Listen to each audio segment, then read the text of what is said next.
Big 7, the big one, the one everyone had been waiting for.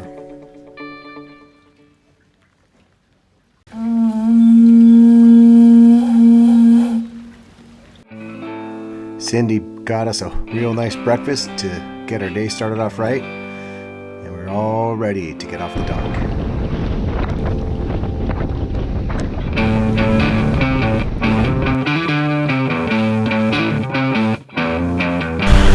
Bye-bye, Winter Harbor.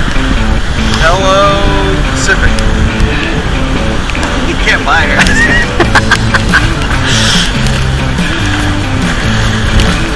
Skip on, Skipper. There are coming out of there. The wind was blowing pretty hard. We were expecting winds to get up above 30 knots at times, certainly in the 20s for a lot of our day today.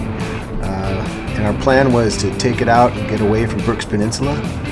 Most of the fleet actually kept it in tight and sailed along the coast.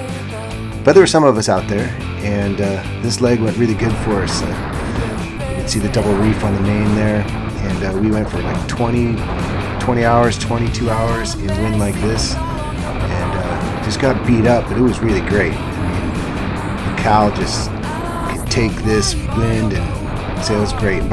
By the time we were, 20 hours in, we were right in first place or so for our division. And I think our strategy up until that point had been really good. And it was just a great 20 hours. Wet and tired, which is a great experience.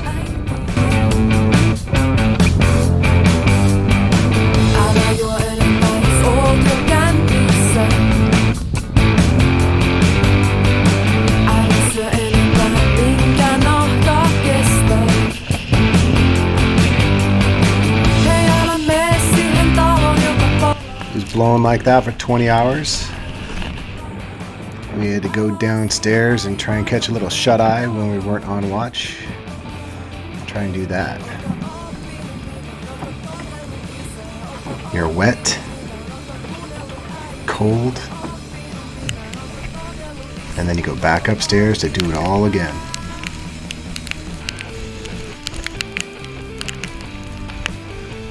Here's our track.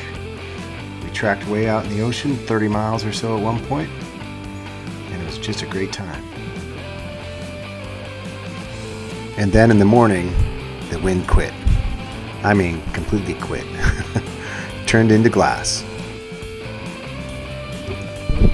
So, after a wild night last night, this is what we get this afternoon.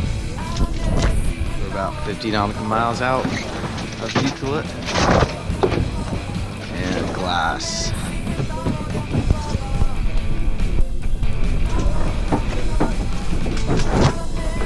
So here's Gleb and Murray. We're down below just getting our clothes dried out a little bit after a wild night last night. Now only partially damp clothes. They got a little dry. Oh, Gleb's even adventurous, even taking a cushion up.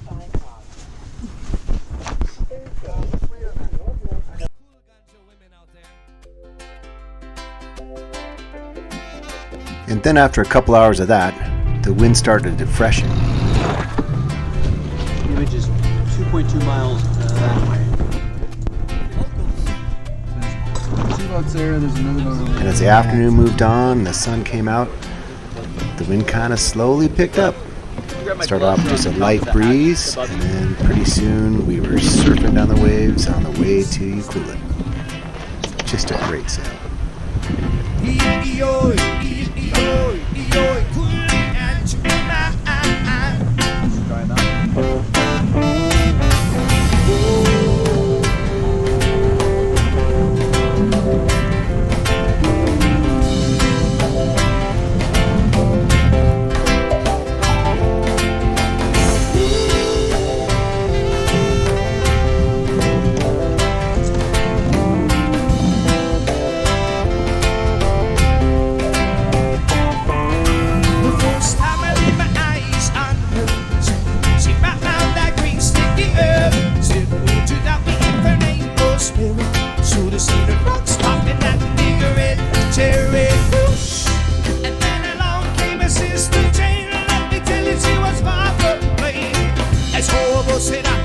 for a dream.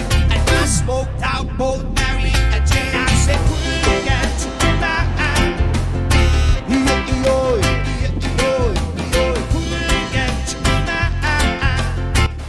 My brother had been dreaming about this sail since we started planning the race. Out in the ocean with the trailing sea, surfing down the waves with a spinnaker, even with the sun out. It's perfect. Got it! I got control!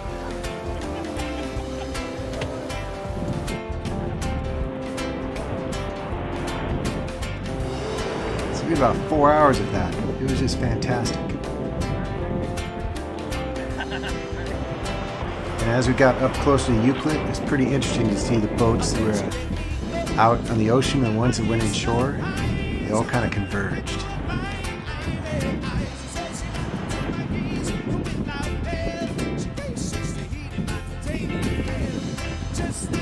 And as we got closer and closer, it was really great to see that behind us, by a couple miles, was a nemesis image.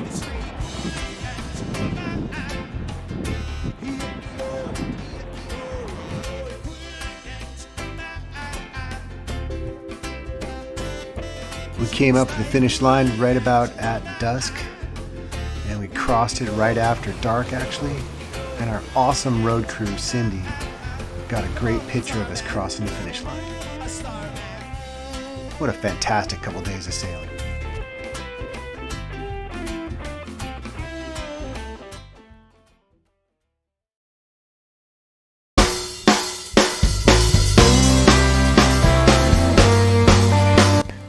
Ucluelet.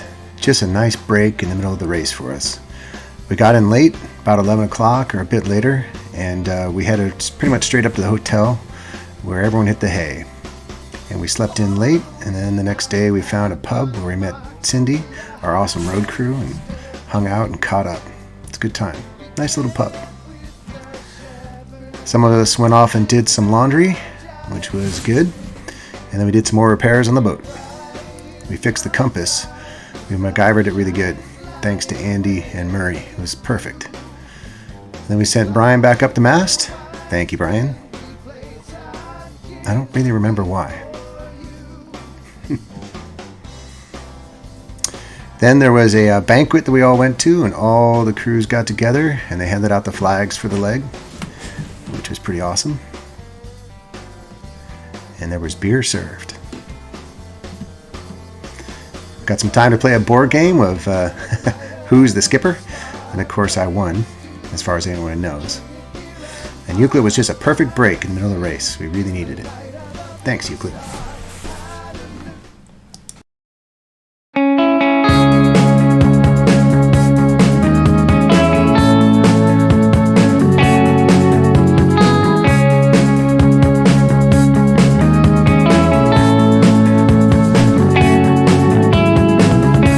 Can we get a do-over? This was the worst leg. The wind was very light at the start, and everyone knew the strategy. Everybody was going to sail south across the straits till the wind built in from behind, and then you headed east. But we couldn't sail with the rest of the fleet. We couldn't point high enough with our spinnaker.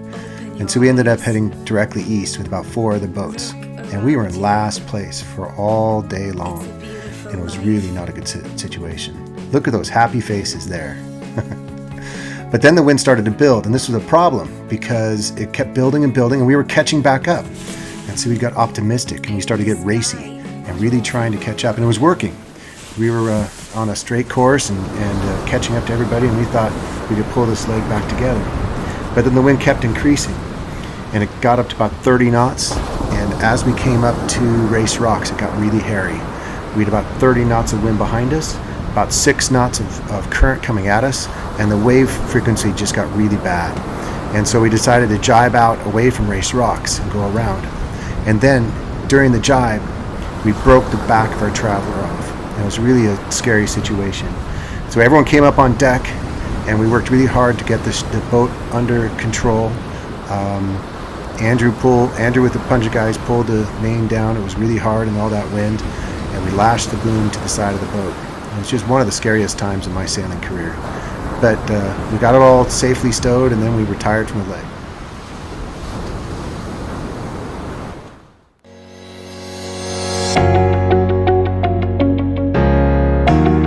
The next morning at the Royal Victoria Yacht Club, it was sunny and warm, just what we needed.